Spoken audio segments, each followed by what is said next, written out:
Ahí está la bandera de Nicaragua, Colombia, Honduras, Colombia. Tanto tiempo. Colombia, Dominicana, pónganme los nombres porque no me las aprendo todos. Puerto Rico, Ecuador, Venezuela, que hoy está de elecciones, Venezuela. República Dominicana, Puerto Rico, faltó Argentina, señores. ¿Cuántas banderas de Colombia por aquí? Mira las banderas de Venezuela, de Ecuador, de todos los países. Que ese aplauso no afloje, porque estamos recibiendo al mundo, Asia, África, América, Oceanía. Que ese aplauso sea gigantesco, señoras y señores. ¡Qué lindo! No voy a decir nada de Colombia, porque yo soy un caballero. En primer lugar no voy a decir nada, y en segundo lugar, Colombia. No, porque la vez pasada me dijeron, no nos digas nada, no voy a decir nada, porque las rivalidades futbolísticas no interesan, no importa. Lo importante es que gane Argentina y lo demás no importa. Estamos felices, contentos, gracias a los que se conectan de otras partes del planeta, del mundo. Es un placer siempre poder estar aquí. Hemos cantado, hemos adorado, hemos celebrado. Tenemos muchos amigos hoy que nos visitan en este caso, desde mi país. Uno de ellos, me van a tener que levantar la mano porque no los veo de aquí, pero uno de ellos es Leonardo Leo Flota, que es quien lleva todos los Misión Argentina. Cada vez que llevamos a los comedores, junto con Carly Anacondia, que también lo hace, pero cada vez que llevamos alimentos a Argentina, allí en el último lugar del continente está Leo. ¿Dónde estás, Leo? Levantame la mano para que... Ahí estás, mi querido, de acá no te veía. Dios te bendiga, bienvenido. Juan Pibrey, que anda por ahí. ¿Dónde está Fernanda Freschi? Ahí está, mi querido Fernando. Dios te bendiga. Ahí, enfocalo. Ese es mi amigo Fernando también, que estamos trabajando juntos hace tiempo. Hay un montón de gente. Pablo Brey, que anda por ahí. Bueno, son todos amigos. Usted dice, ¿por qué los nombra? Porque son amigos. Ustedes cuando tengan su iglesia nombran a los suyos. No, pero también siempre le damos la bienvenida a gente independientemente de donde venga, pero no los podemos, obviamente, reconocer a todos. Pero bienvenidos, como decíamos siempre, y a los que se conectan de otras partes del mundo, que este sea tu hogar, que este sea tu casa, tu lugar seguro, y listos para que Dios nos hable hoy. ¿Estamos listos, gente, sí o no? Muy bien. Hay una frase que yo suelo repetir con frecuencia, y es que tenemos que aprender a ver a Dios, a ver a Jesús con ojos nuevos. Cuando me refiero a ojos nuevos, estoy hablando de quitarnos los filtros religiosos, los sistemas de creencias heredados y aquellos sesgos que a veces hacen que veamos a Dios a través de preconceptos. Hay mucha gente que incluso llega aquí con preconceptos, diciendo seguramente esto va a ser como aquella congregación que conocí, como esos que veo en la tele, seguramente van a hablar solo de dinero, etcétera. Hay un montón de preconceptos o prejuicios que son filtros, sesgos que no nos dejan ver lo que realmente deberíamos ver. Y si uno no desinstala esas tradiciones, va a socavar todo lo que hagamos y todo lo que pensamos, porque es un filtro, insisto. Por eso uno tiene que no solo ver a Dios, sino que leer la Biblia con ojos nuevos. Yo he oído a muchos oradores que relatan la Biblia como si sus historias estuvieran impolutas, higiénicas, llenas de perfección, de victoria. Pero este libro siempre trata de personas reales, con problemas reales, que experimentaron traumas reales y están crudamente reflejadas aquí. Esto es prosa o poesía descarnada de lo que realmente ocurría. Son historias de fracasos, aquí hay historia de violencia, hay historias de sexo descontrolado, de poligamias, de borracheras, de asesinatos, incesto. Hay una cantidad de cosas que a veces no queremos mencionar porque solemos pensar, por prejuicio, insisto, que al mencionarlas necesariamente las estamos validando. Y yo no estoy desvalorizando la Biblia, por el contrario, yo la estoy acreditando, porque si vemos todas las historias sin la higiene y la asepsia religiosa que a veces le hacemos, nos damos cuenta de lo reales que son. Y estas historias están aquí, todas estas historias, porque también son tú y mi historia, son nuestra historia. Muchos estamos cansados de oír la Biblia desinfectada, de todo aquello que no podemos explicar, o que se haga de este libro un manual de motivación, de agarrar las frases más bonitas, hacerlas repetir, y pensamos que esto funciona como las galletitas de Panda, a ver qué me toca, o como si fuera una suerte de horóscopo divino. Pero la Biblia está escrita con historias crudas, con historias reales, y las historias de vida esterilizadas e impolutas solo caben en libros religiosos inventados para controlar a la gente. Y eso puede funcionar muy bien para el Corán, para el libro del Mormón, pero no para el cristianismo. Y yo quiero contarte una de esas historias crudas, de las tantas que hay aquí, tal como aparece en las Escrituras, sin agregar ni quitar a la crónica que aparece allí. Aquella mañana pudo haber sido una de las tantas en la rutina habitual del Palacio de Jerusalén. El niño se despierta en su cuna real, porque es el principito, le cambian sus pañales reales, le ofrecen su biberón real con su leche real. La primera vez que este niño de la historia aparece, tiene apenas, se presume, 5 años, hijo del príncipe y nieto del rey. Tiene todos los privilegios que puede tener un principito, que jamás soñaría tener un simple cortesano, pero él es el rey o el futuro rey. Pero esta mañana la crónica dice que algo interrumpe el desayuno real de nuestro futuro rey, una tragedia, un infortunio inesperado, ¿no? De manera repentina, el palacio se transforma en caos, aparentemente llega un mensajero con una mala nueva, con una mala noticia, y después ocurre lo impredecible. Hay gritos en el palacio, hay corridas, estupor, ruidos, que son sonidos poco familiares, que el niño de 5 años no alcanza a comprender qué es lo que está sucediendo.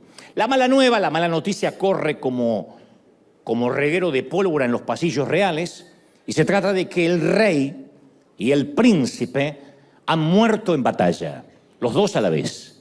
En otras palabras, el rey Saúl y su hijo Jonathan han caído en la línea de batalla. El niño no conoce el significado de la noticia, o por lo menos no percibe que su futuro va a cambiar en los próximos minutos. Obviamente desconoce, y está bien porque tiene 5 años, desconoce lo que políticamente sucede, o lo que podría suceder en este caso si su abuelo, el rey, y su padre, el príncipe, mueren en el mismo día. Porque esas cosas ni siquiera se comentan, hasta que algún día, claro, suceden, como en esta historia. No sabe el niño que si el monarca y su heredero inmediato fallecen en el mismo día, alguien más vendrá a por la corona y por el trono. Y obviamente intentarán asesinar al niño, que es el heredero natural.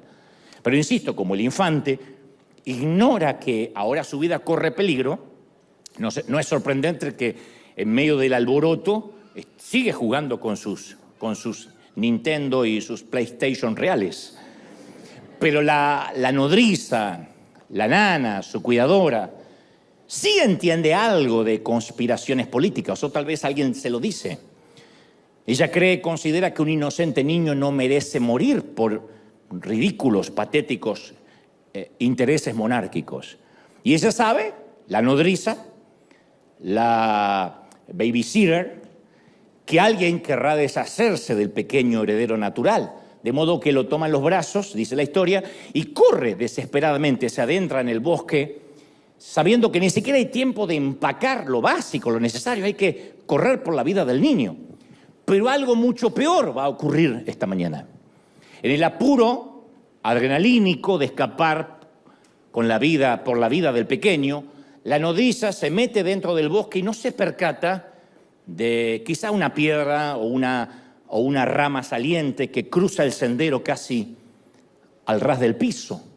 Y la mujer cae de bruces, tropieza, y el principito rueda por el piso.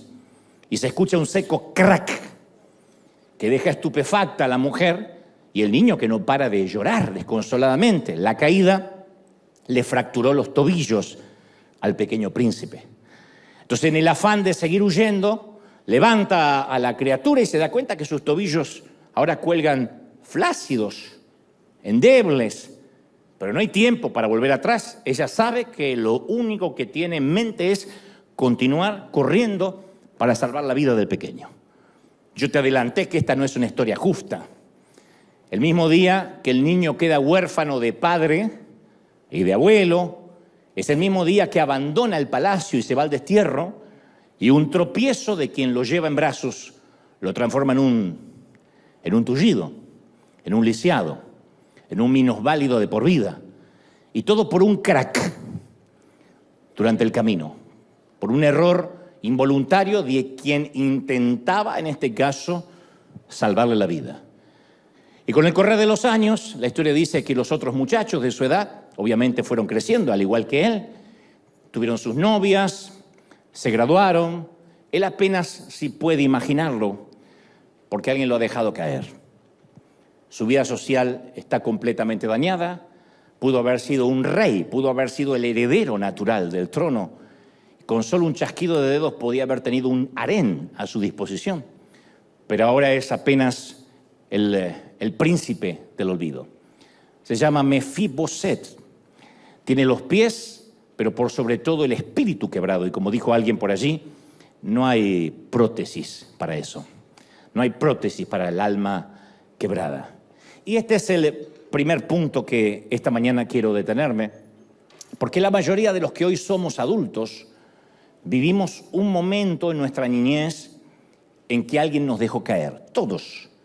Esto no es para revolver el trauma de nadie ni para que nos suicidemos en masa, sino que todos tenemos que reconocer que en algún momento alguien nos dejó caer. De hecho, los hombres que se relacionan con una mujer tienen que ser conscientes que están tratando con los resultados e influencias de las experiencias de la niñez, de esa mujer que encierra una niña en su interior. Lo mismo para las mujeres que conviven con un hombre adulto. También deben estar conscientes que están en continuo contacto con el niño que ese hombre alguna vez fue. Que no es lo mismo que casarte con un inmaduro, no estoy diciendo eso. Estoy hablando de que todo hombre esconde a un niño con un montón de traumas, crianzas, sesgos, como decíamos hoy.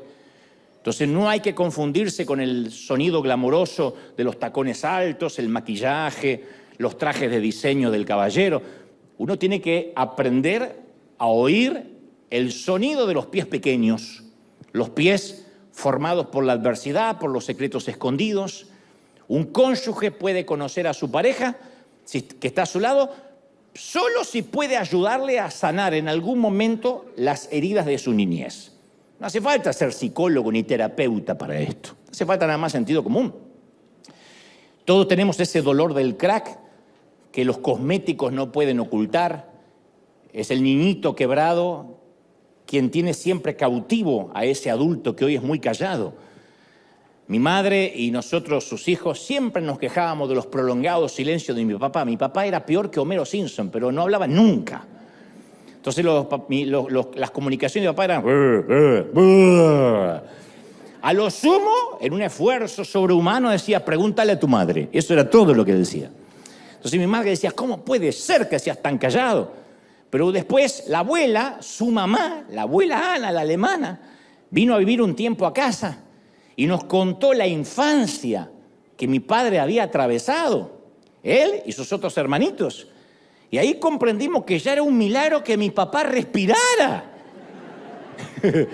Era un milagro que había podido formar una familia. Y ahí entendimos sus silencios. Mi padre no era detrás de ese hombre hosco, hostil, iracundo, no era nada menos que un chiquito asustado. Y con los años yo he aprendido que Dios es el único que tiene la habilidad de borrar lo que el sexo, lo que el vino o el dinero no pueden hacer desaparecer. Dios es el único surcidor de muñecas rotas, es quien sana el trauma de ese hombre callado que simula rudeza, que yo sé que muchos deben conocer así, si es que no hay aquí uno de esos, o varios. Dios es el único que puede sanar a la mujer que tiene esa mirada vacía que ni el mejor delineador puede ocultar. Y Jesús dijo que Él venía a sanar a los quebrantados del corazón. Y en griego, el término quebrantado significa hecho añicos, literalmente. Lo que sucede cuando uno empuja, no sé, una jarra de vidrio o un vaso desde una mesa y cae sobre el piso de la cocina o el comedor, la jarra o el vaso se rompen en tantas esquirlas pequeñas que ya es imposible recuperarse, conviene obviamente tirarlo. La segunda palabra en griego es cardia. Cuando él dijo, vengo a sanar a los quebrantados del corazón, usó la palabra cardia, que significa corazón, de donde proviene nuestra palabra cardíaco. Jesús estaba diciendo que Él puede hacer por nuestros corazones lo que sería imposible para cualquier otra persona. Y a algunos, que en algún momento alguien nos dejó caer, y quizá no se quebraron nuestros tobillos, pero sí se hizo añicos, pedacitos, nuestro corazón de alguna manera. Es posible que todos tengamos una historia triste para contar. Si yo dijera, ¿quién tiene una historia triste? Nos quedamos a vivir, porque todos tenemos una historia triste. Pero sin duda, lo más doloroso es que las personas en quien más confiábamos son las que en ocasiones nos dejan rodar por el piso o nos dejaron rodar por el piso. Porque es tu papá la que te dice que eres hermosa. El primer halago que vas a recibir del sexo opuesto va a ser de tu papá, tu primer novio. El primero que va a decir, qué linda que eres, aunque sea fea, tu papá te lo va a decir. Los papás siempre mienten. Es tu papá el que te va a decir, es un campeón, muchacho, aunque seas un perdedor. Es tu papá el que te lleva sobre tus hombros, el que pelea con los monstruos debajo de la cama, el que te dice que vale mucho, el que te dice, niña, no te conformes con el primer tipo que quieras llevarte a la cama. Pero un día, ese papá te abandona cuando más lo necesitas, o un primo cercano, en el peor de los casos, un tío, un vecino, un amigo muy allegado a la familia te roba, como digo siempre, lo más preciado que tenías, la inocencia. O quizá aún algo más complejo, que ni siquiera te atreves a contárselo a tu amiga porque esas cosas no se cuentan. Porque es algo que de algún modo no lo puedes explicar o no lo puedes articular. Pero quizá en la noche de bodas te sentiste violada por tu propio esposo. Por eso digo, es imposible contarlo porque te van a decir, ¿cómo? Si es tu marido. Pero aquella primera noche quizá no te sentiste amada ni valorada. Y fue como un crack silencioso, íntimo. Así que por el resto de tu vida de pareja decidiste tener sexo sin alma, sin tener que conectarte nunca más. Solo entregaste el cuerpo, pero cerraste tu corazón. Crack, ese es el sonido, el denominador común de todos los casos. Alguien de pronto nos deja caer, haciéndonos o dejándonos tullidos del corazón, paralíticos del alma. Y en ocasiones puede que hayan sido solo palabras iracundas, que en nuestra generación se usaban mucho, que nuestros padres en momentos de ira nos decían cualquier barbaridad, cualquier canallada. Pero fueron suficientes esas palabras para arrancarnos del palacio, para dejarnos a la vera del camino, y nos marcaron, porque uno ve a sus padres como los grandes héroes y un día en un momento de ira te dicen que eres un tonto, un estúpido, un torpe, y uno se lo cree, uno asimila esas palabras y quedan en el engrama mental por siempre. Yo he contado en reiteradas ocasiones que cuando tenía 5 años, mi papá dijo, completamente borracho, él estaba borracho, no yo que tenía 5 años, no me estaba borracho a los 5, sino que mi papá. Estaba completamente borracho y en un momento que hasta de hecho quiso quitarse la vida, él me gritó y me dijo que yo era el culpable del cáncer de mi madre y de que ella se estuviese muriendo. Porque coincidió su embarazo, esos embarazos que uno preguntaba, ¿ustedes me quisieron tener? ¡No! ¡Fuiste un tumor! ¡Un susto!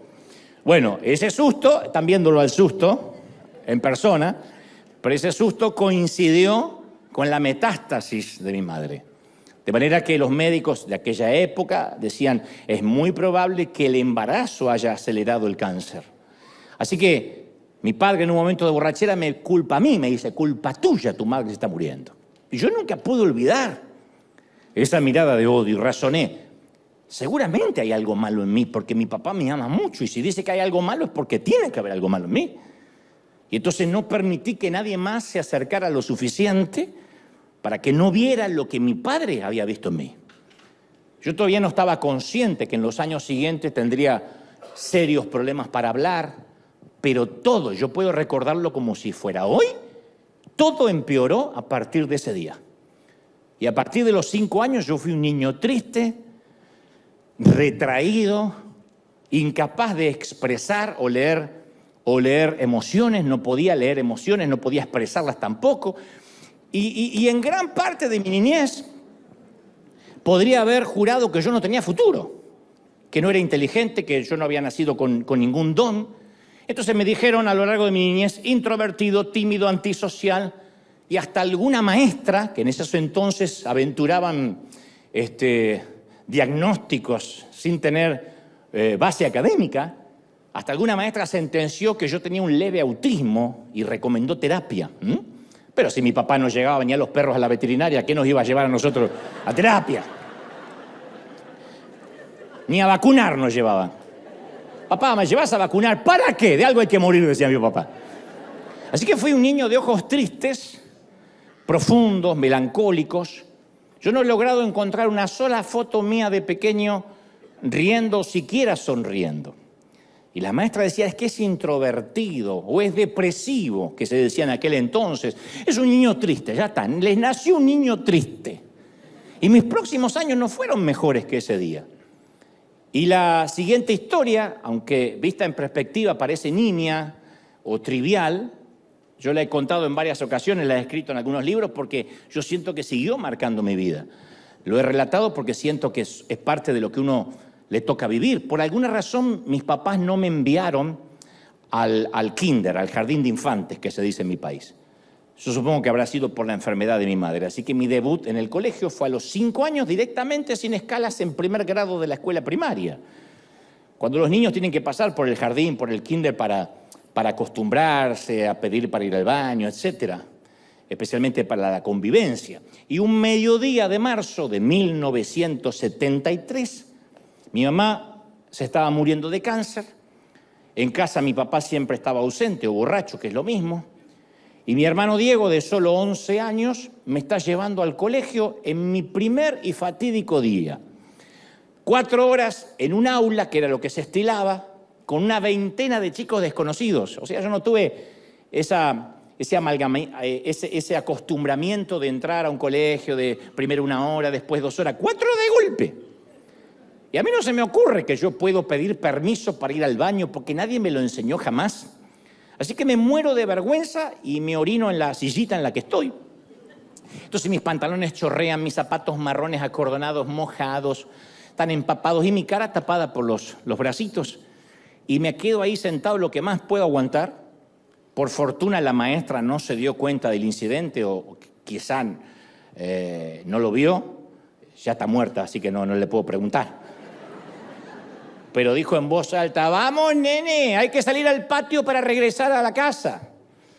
Y ya son las 5 de la tarde y salgo afuera en medio de risitas burlonas. Mi hermano de 11 me espera con sus muchachotes de 11 a la salida.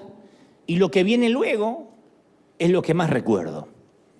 Porque vivimos a 4 cuadras del colegio y mi hermano, avergonzado por mis pantalones empapados, me hace caminar unos pasos delante de él y sus amigotes. Y detrás de mí yo escucho las risas de los niños, que suelen ser crueles, que me observan y hacen todo tipo de chistes.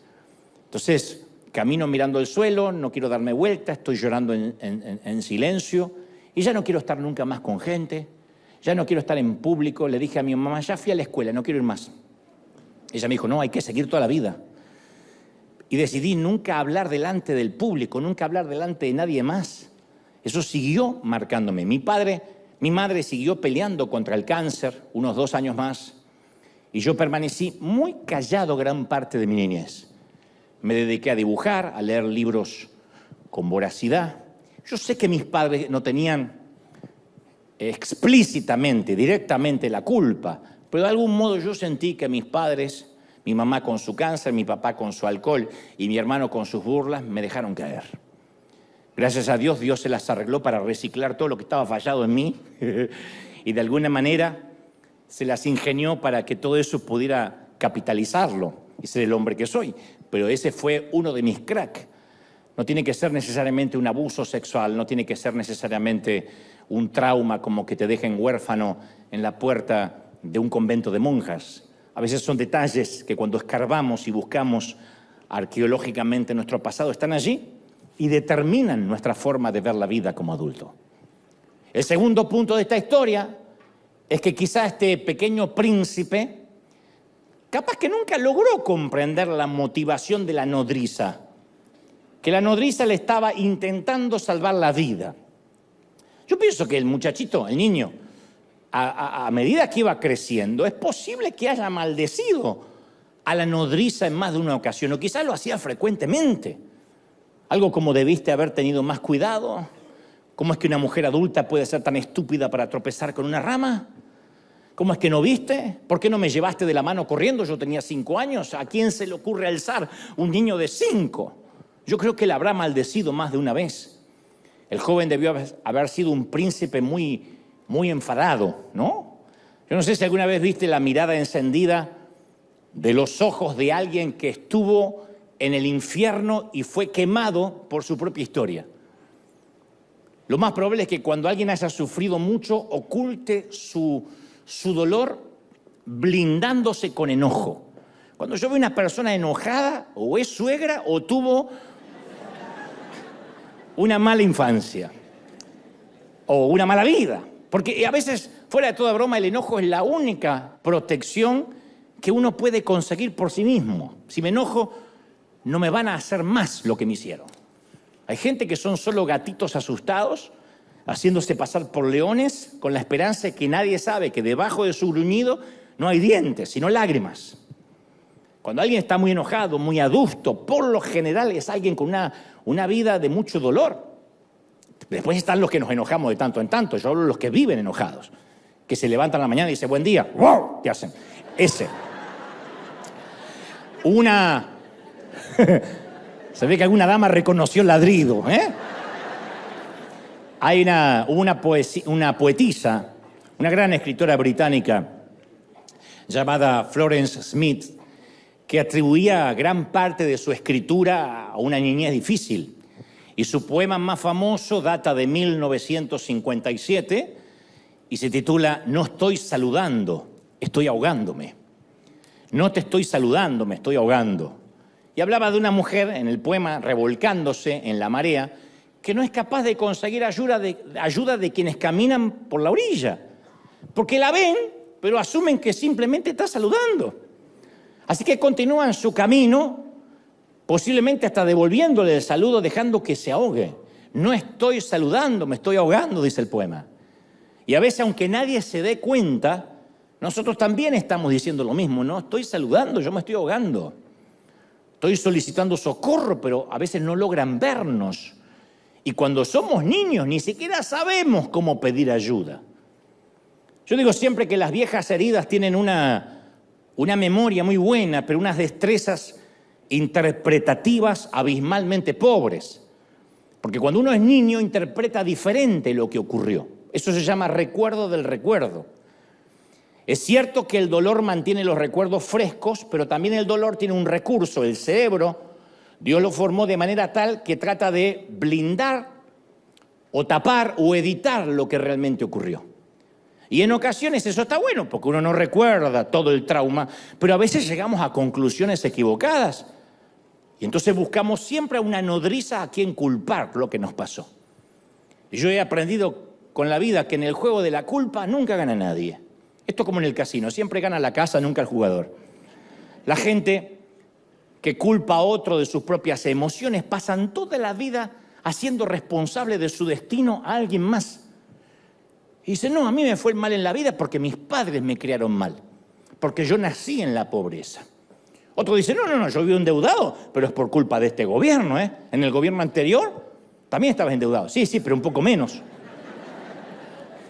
Otro dice, no, yo no me acerco a la iglesia porque no me acerco a Dios porque parece que un pastor, un cura, un rabino me traicionó. Entonces ahí me curé de espanto y me vacuné. A propósito, hay un libro que leí hace poco que se llama Anatomía de la estupidez, que te lo recomiendo, Anatomía de la estupidez. No se lo regales a un amigo porque va a pensar que no es indirecta. Pero me gustó la frase que dice, la estupidez no es un defecto intelectual, ni es un defecto congénito, Por eso cuando uno le dice, pero no seas estúpido, no es un insulto, porque no es un defecto congénito que, y bueno, mi papá era estúpido, mi abuelo era estúpido y yo heredé. No, es una condición aprendida. Uno tiene que aprender, hace un curso de estupidez. Y parte de la estupidez aprendida es el victimismo. Eso es una estupidez aprendida por excelencia. Cuando uno se hace la víctima, cuando uno dice, bueno, tiene que ver con el afuera, con lo que me tocó. Una nodriza tuvo la culpa de que yo esté como esté. Cuando uno vive culpando al otro, lo único que vamos a lograr es enojo. Y el tercer punto de esta historia es cómo habrá vivido este mismo trauma alguien que siempre que se habla de este tema la ponen como una actriz de reparto, pero caramba, es vital en esta historia, la propia nodriza. Porque siempre uno se detiene en el pobre muchachito que quedó lisiado por el infortunio y el accidente. ¿Y la nodriza? La culpa que habrá tenido esa mujer que soportar durante años, ¿o no? ¿Cuántas veces habrá soñado con aquella huida del palacio una y otra vez? ¿En cuántas ocasiones habrá repasado aquella trágica mañana pensando si hubiese salido más tarde, si hubiese salido antes, si hubiese tomado otro camino, si hubiese mirado para abajo, si en vez de para el bosque hubiese huido para el otro sitio? El muchacho está bien, no sería un príncipe porque está desterrado, pero al menos tendría sus extremidades firmes. ¿Cuántas ocasiones habrá dicho, ¿por qué dejé caer al niño? Y encima sumado a que el muchacho la culpa todo el tiempo.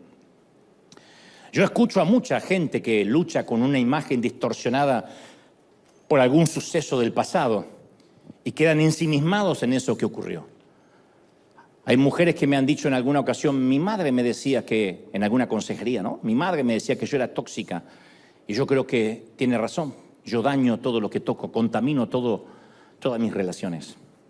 Otro dice, no, mi esposo era un abusador, pero mi segundo esposo también lo fue, así que de alguna forma yo creo que atraigo ese tipo de hombres y me lo merezco. Otra dice, no puedo tener hijos, supongo que es un castigo por algo que hice en el pasado. El tema siempre es el mismo, ¿qué hay de malo en mí? Y al revés del que se victimiza, que es parte de la anatomía de la estupidez, hay otros que sufren el complejo de ser culposo. Si fuera uno de esos oradores modernos, diría al que está a tu lado, no seas culposo, pero no te voy a hacer pasar momentos así. Pero yo sé que hay muchos culposos que se sienten culpa por todo. Y cuando eso sucede, ¿qué hacemos? Buscamos relacionarnos y acercarnos a gente que nos sigue haciendo sentir más culposos. Es como que nos atrae. Y eso tiene que ver con una cuestión natural. Si creciste en una casa que todo era una locura, ¿vieron que hay casas que todo es una locura? Todos a los gritos. ¡Pásame la sal! Todo es así. Entonces, la locura para ti es tu normalidad. Si el griterío y los berrinches llenaron tu mente cuando eras chico, el griterío es tu pista de audio en tu vida adulta. Todo lo tienes que hacer gritando. Hay gente que hasta adora a Dios gritando, ¡Señor! Porque cree que Dios tiene un problema de sordera como el marido. Entonces grita. El grito es la banda sonora. Si tu familia fue fría y poco expresiva, sueles arrastrar ese tipo de trato hacia tu pareja. Porque dices, bueno, mi papá era frío. Mi papá no te decía ni buen día.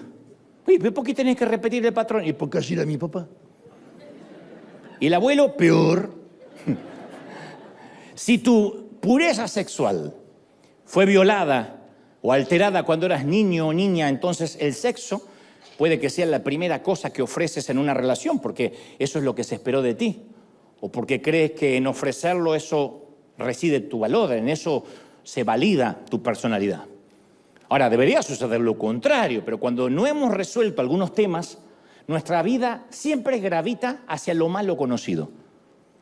Y como anhelamos siempre cerrar ciclos, Dios nos creó para cerrar temporadas. Sin querer somos atraídos hacia eso mismo que nunca logramos resolver para ver si cerramos ese ciclo. Yo conozco mujeres que se criaron con un papá violento y cuando se casaron eligieron un hombre que se parece a ese padre. Y le dan ganas de decirle, ¿de verdad? Porque al no resolverlo, eligieron lo que ya conocen. Hay gente que elige lo que les parece que es la normalidad en una relación. Hay mujeres que les gusta estar no sujeta, sino que sujeta le queda así cuando cuando levanta la voz. Y uno dice, ¿por qué? Porque la normalidad. Porque no conocen una relación sana. Y no saben que están en un bucle del cual no pueden salir. Y yo me pregunto si la nodriza habrá repetido ese patrón de culpa. Yo creo que sí. Y habrá concluido que así como le arruinó la vida al pequeño príncipe, habrá dicho, lo único que me encargaron es que cuidara al nieto del rey. Y ni eso pude hacer. Así que estoy seguro que a quien me le acerco le voy a arruinar la vida. Posiblemente esa mujer, creo, nunca se casó, nunca quiso tener una relación seria porque ella pensaba, a quien yo me acerco, le arruino la vida. Si se le arruiné a un chiquito de 5, ¿qué puedo esperar en mi vida adulta? Y el cuarto punto de la historia es que debemos ser conscientes esta mañana que no solo quizá nos dejaron caer a la mayoría, sino que también nosotros podemos ser personas que dejamos caer a alguien. Por ejemplo, yo sé que el divorcio es el fin de un sueño en común. Y cuando algo se destroza, los vidrios caen en todas partes. Pero eso no necesariamente significa que si tus sueños no se realizaron, no puedan concretarse los de tus hijos.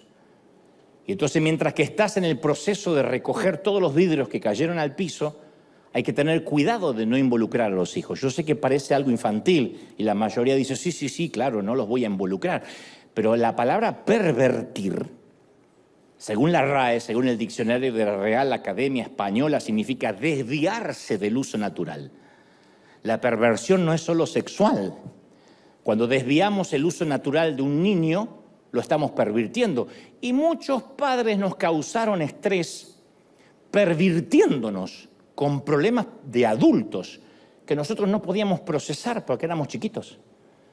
Muchos padres separados o divorciados toman de rehenes a sus hijos o los quieren hacer cómplices para ponerlos de un lado de la grieta. Y necesitas comprender que son dos agendas diferentes. Una es la pareja y otra es la familia. Y quizás se dañó la agenda de la pareja, la relación de pareja, pero no tiene que dañarse la relación con la familia. Yo sé que es difícil, porque aunque tu cónyuge te haya fallado como pareja, es difícil, pero tienes que honrarlo como papá y mamá de tus hijos. Porque cuando lo envenenas con respecto a papá o a mamá, por mucho que estés enojado, no lo estoy minimizando, o enojada. Cuando envenenamos a un hijo con respecto a su mamá o a su papá, no estamos castigando a nuestra pareja, estamos dejando caer a nuestro niño, haciéndolo rodar, que se le quiebren los tobillos, que repita la historia de adulto. Entonces tal vez no pudiste salvar la relación, pero salva a tus hijos. Ellos no pidieron nunca convertirse víctimas de una guerra que no declararon. Ellos son la profecía y merecen no caer. Merecen que Dios cumpla el propósito de sus vidas hasta que sean adultos, ¿sí o no? Merecen que no rueden.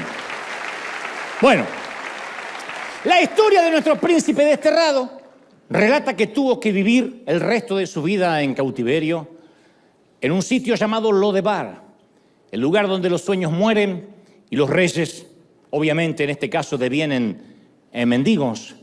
Es el sitio donde se ocultan las cicatrices, donde se ocultan los lisiados.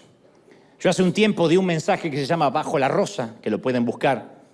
Bajo la Rosa viene de una expresión del latín sub rosa. Es el término que tiene una connotación de secreto, de confidencialidad.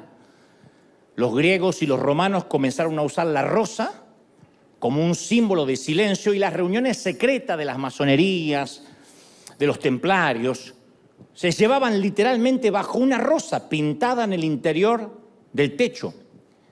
Entonces las rosas de los techos, cuando uno entraba a un sitio y había una rosa pintada en el techo, era el recordatorio a los invitados que debían guardar discreción. Entonces no había chismes. No sé si no hubiera pintado una rosa gigante en River. Pero los templarios decían, lo que se hace debajo de la rosa, queda bajo la rosa.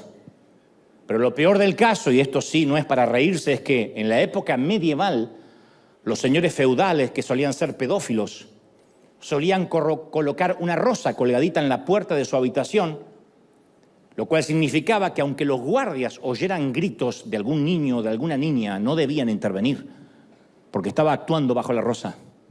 O sea, bajo la rosa también significa ocultar el espanto, el dolor, bajo aparentemente algo que parece bello, como el maquillaje, como la ropa, pero que abajo hay espanto, hay dolor. Bueno, Lodebar representa ese sitio bajo la rosa donde a veces estamos obligados a callar el dolor y lo que es peor, disimularlo, no contar. Mi mamá decía, no hagas más grande la cosa. Sí, pero pasó esto, mamá, y en lugar de defenderme me decía, no hagamos más grande la cosa. Eso es una manera de hacernos caer. A mí me sorprende cuando en algunas congregaciones todavía insisten con la idea que la vestimenta modesta es sinónimo, es signo de santidad. O sea, si el paciente está vestido decorosamente, está todo bien. No importa si debajo de las sábanas tiene hemorragias.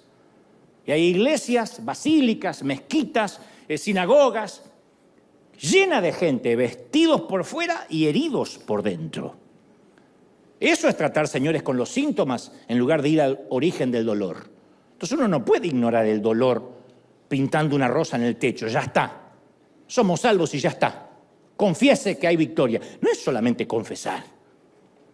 De hecho, las cicatrices tienen una belleza especial. Cuando se sanan, uno no las oculta. Las cicatrices muestran nuestra historia de vida, ¿sí o no? Quien no tiene una cicatriz es porque nunca peleó ninguna batalla. Yo suelo desconfiar de la gente que no lleva marcas. Y de los que se ponen botox y andan así. Peor todavía, porque ni arrugas tiene, ni vivió. Es una tortuga ninja. Las heridas de la vida son una placa de honor, ¿sí o no? Las heridas muestran que no nos retiramos, gente, que no nos rendimos, que nos dieron una buena paliza, pero no nos fuimos, no nos bajamos del ring, ¿sí o no?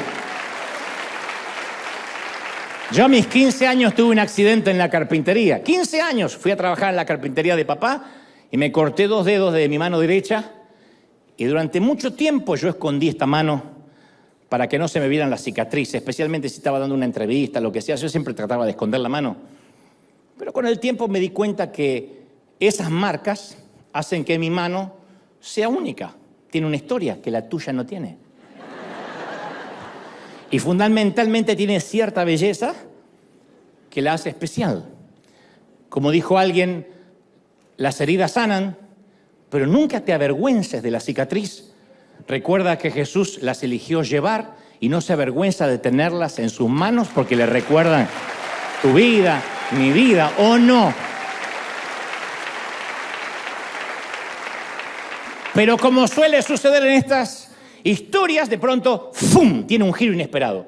La historia de nuestro principito olvidado. Pasan algunos años, presumimos que quizá 20, 25 años más, y el rey David, que es el nuevo rey, que ahora estaba ocupando el trono de Saúl, el abuelo del príncipe olvidado, esta mañana se levanta un tanto preocupado. Es probable que anoche haya tenido un sueño recurrente o quizás solo se trate de una corazonada.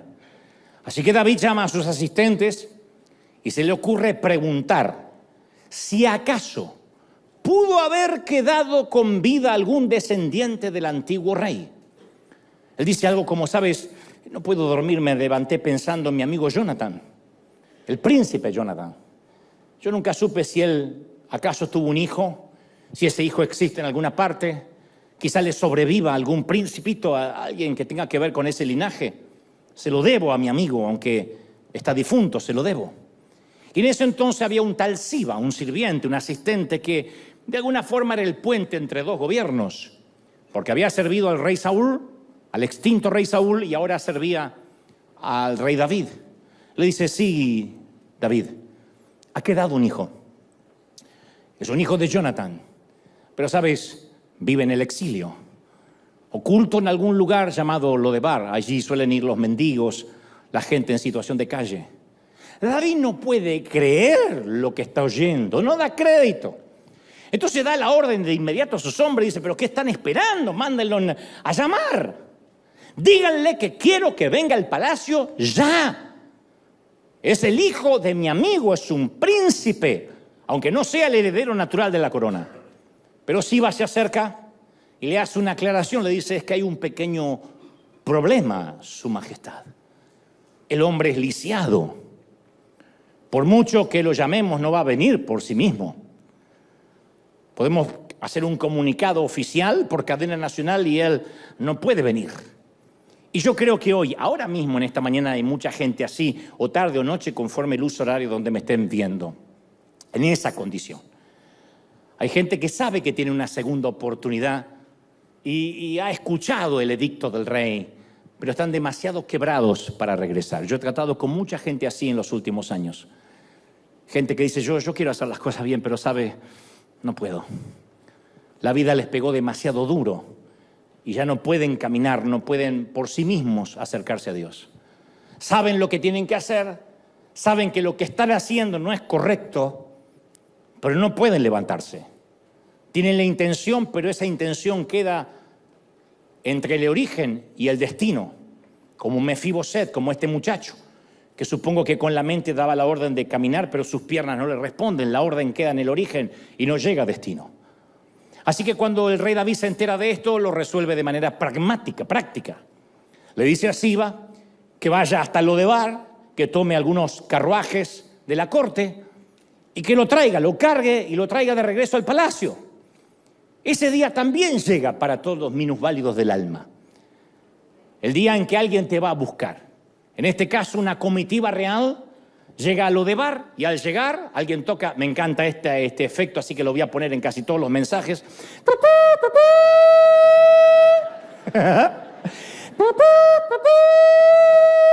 Todo Lodebar se conmueve. No es la misma trompeta de Don Cohen, es otra. Pero no tenemos presupuesto para diversos efectos. Y el vocero del rey desenrolla un pergamino ante el lisiado y dice, el edicto real proclama que regreses a tu condición de príncipe. El rey ha dispuesto que te sientes a su mesa junto con el resto de sus príncipes, sus hijos, a partir del día de la fecha, sea edicto y sea ley. Y el que fue llevado algún día siendo niño en brazos del palacio al silencio, hoy también regresa en brazos, siendo adulto, del silencio al palacio. Claro que traer de regreso al presunto mendigo es un riesgo. Sentar a la mesa a un proscripto, a un paria, a quien vivió refugiado toda su vida y no se sabía nada de él, no es algo que todo el mundo va a entender. Eso es un riesgo. Hay una frase que siempre me fascinó, que es la frase riesgo calculado, que fue un invento en la jerga militar en la Segunda Guerra Mundial. Los generales calculaban el riesgo de cuántos soldados o inocentes perderían la vida con una misión que tenían que llevar a cabo. Y la frase riesgo calculado después se hizo famosa, se popularizó en los círculos comerciales, en los recursos humanos. Antes de contratar a alguien, se calcula el riesgo si el valor potencial a obtener supera el costo para alcanzarlo, y si supera el costo, damos el salto, gestionamos el riesgo. Tu esposa dice, mamá quiere venir a casa, tienes que ver el riesgo. ¿Soporto la suegra o tengo problemas con mi mujer? Soporto la suegra, riesgo calculado. Todo está bien, pero ¿qué sucede cuando el cristianismo se convierte en una cuestión de gestión de riesgos? ¿Qué pasa si nuestras iglesias están constantemente calculando los riesgos del qué dirán? ¿Qué sucede cuando los seguidores de Cristo nos volvemos reacios al riesgo y no queremos correr riesgos y nos quedamos en la zona cómoda? ¿Qué ocurre cuando los cristianos miramos desde la orilla a gente que no está saludando, sino que se está ahogando y nosotros la saludamos? No, es que no me quiero mojar.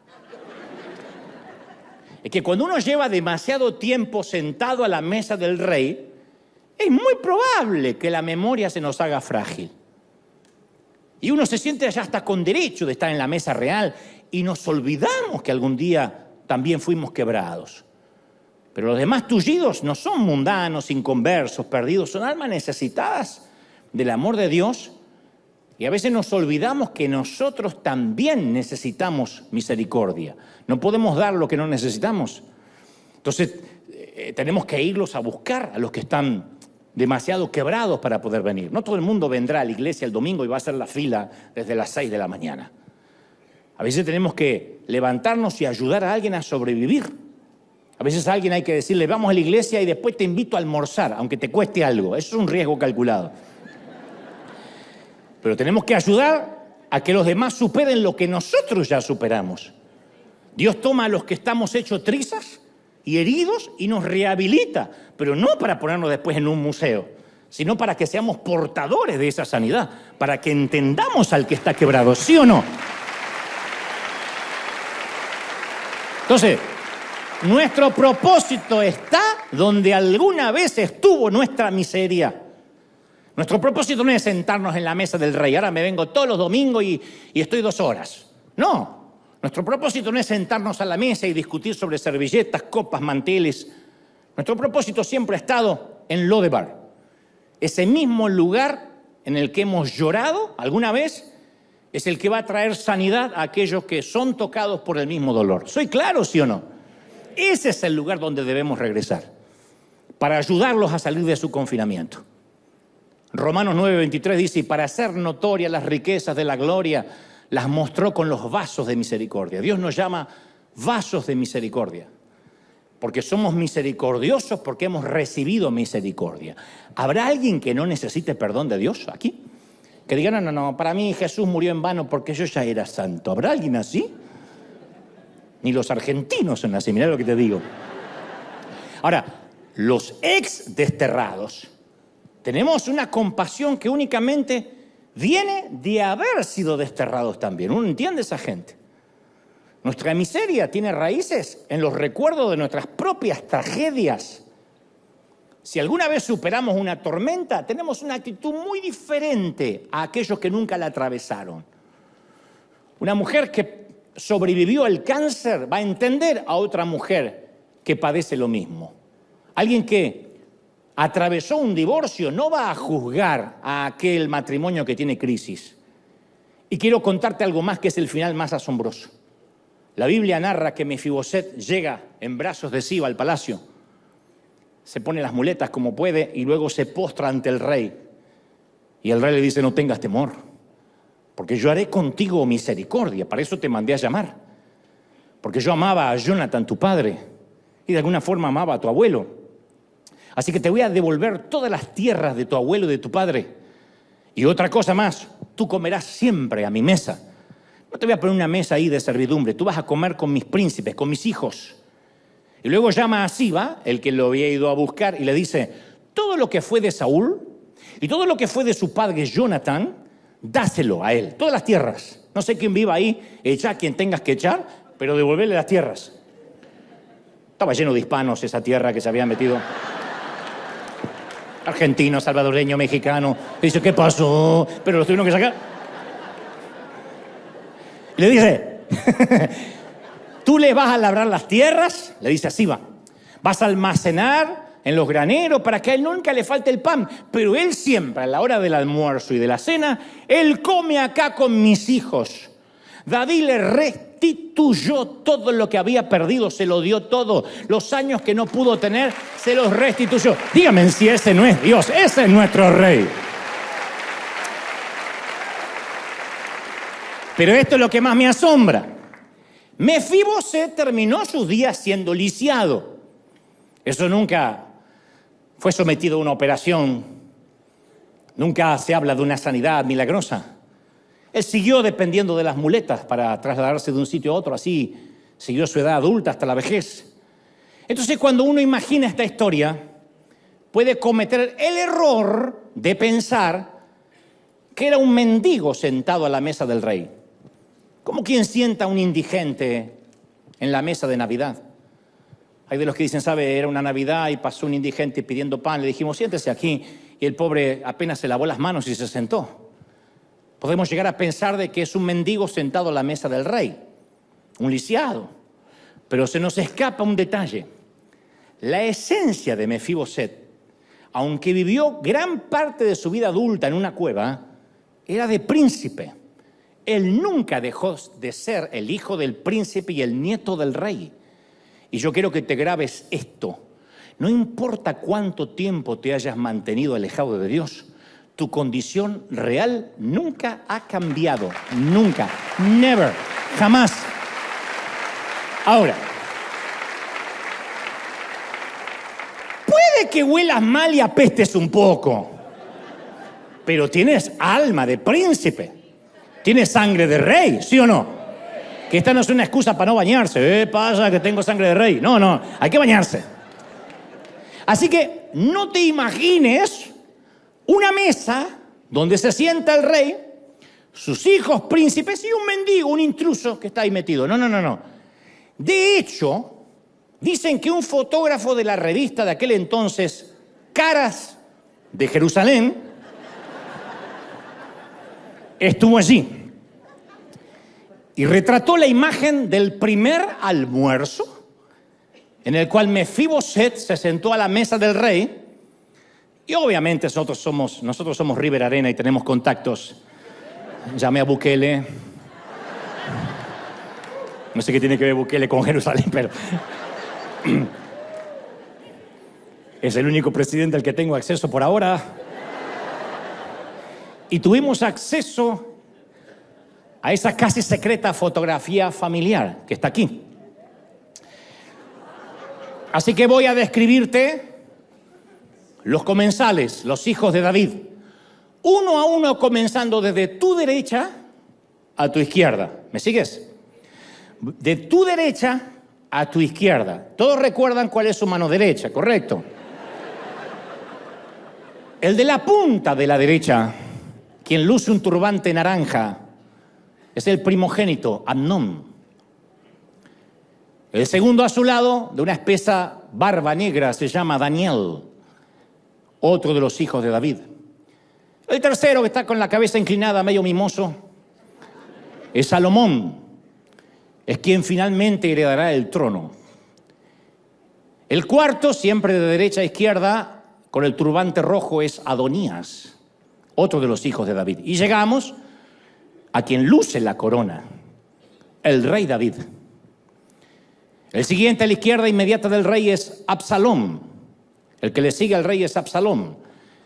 Es que el que tiene el cabello más largo, nada más que se lo tiene que recoger para el almuerzo.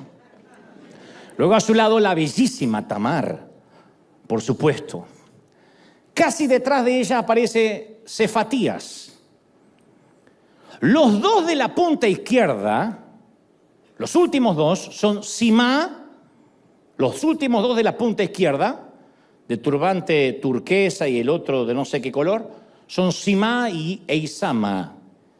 Y el tercero, contando desde tu izquierda, quien luce una vincha y parece el más galán y argentino de todos. Acércame, director, el tercero de la izquierda, empezando de izquierda a derecha, ese es Mefiboset. Mefiboset es el que no tiene turbante, es el que se parece Pasión de Gavilanes a las 7, 6 centro. Dicen que fue el primer argentino de la historia.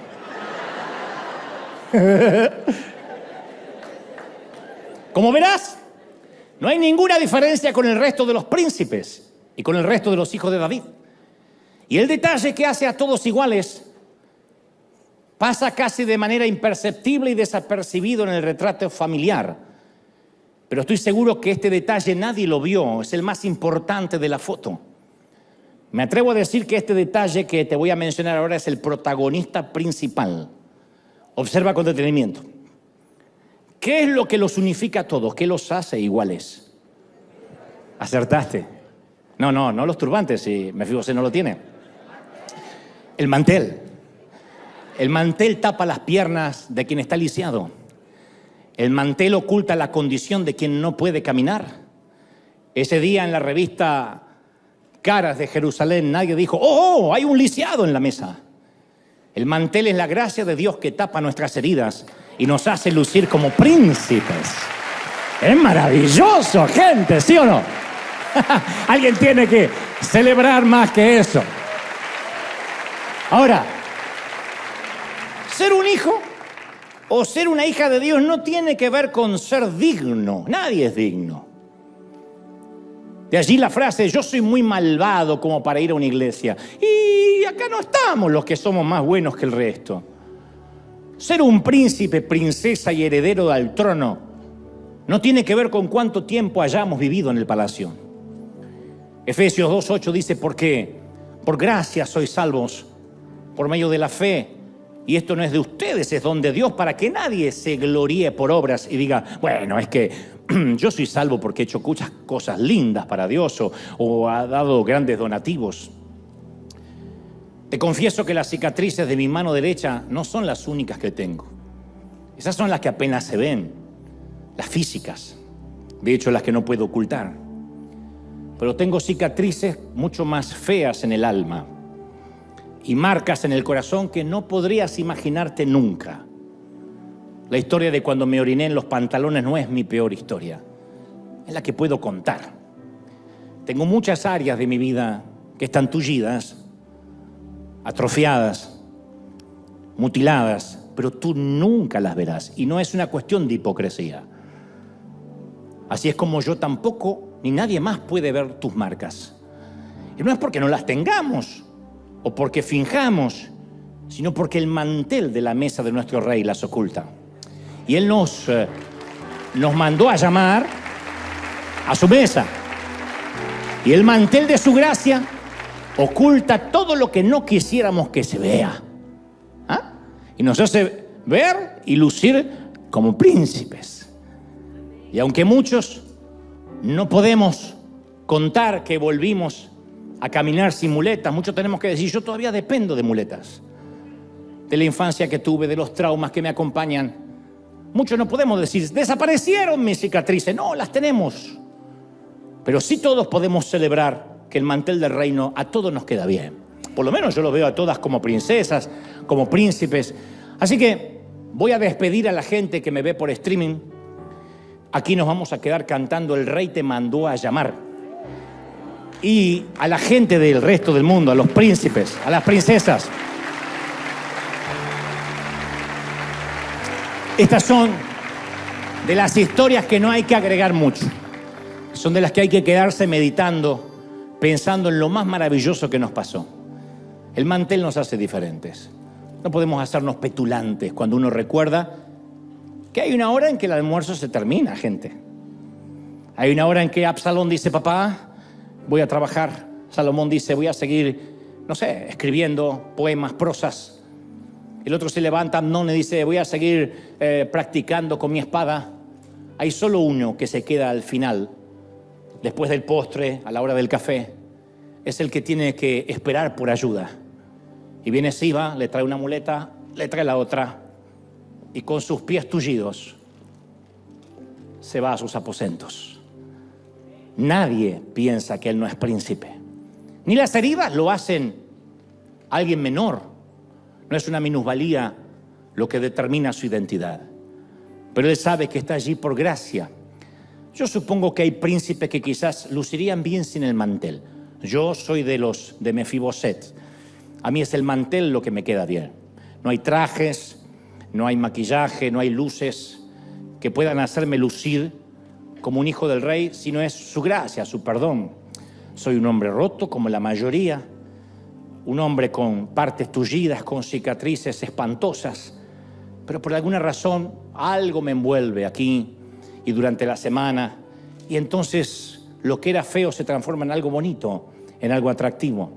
Eso no es un don natural, eso no es nacer con una estrella, ni tener una estima alta o sana. Eso es saber que la gracia hace lo que las muletas no pueden lograr. La gracia nos sienta a la mesa y nos dice, así como has sido perdonado y amado, así tienes que perdonar y amar a otros. La invitación a sentarse a la mesa está para todos, ¿eh? Todos los que quieran sentarse. Ese aplauso grandote al Rey de Reyes, al Señor, señores. Chao, gente. Hasta la próxima.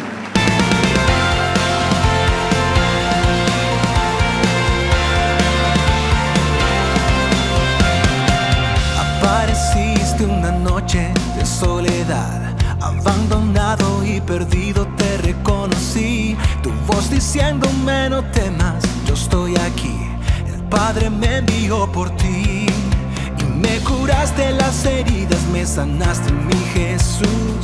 Todas mis cargas las dejaste allí en la cruz. Algo tan grande no lo puedo comprender.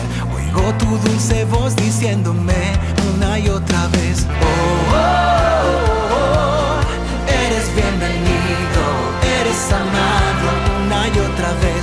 Oh, oh, oh, oh, bienvenido a River, eres amado.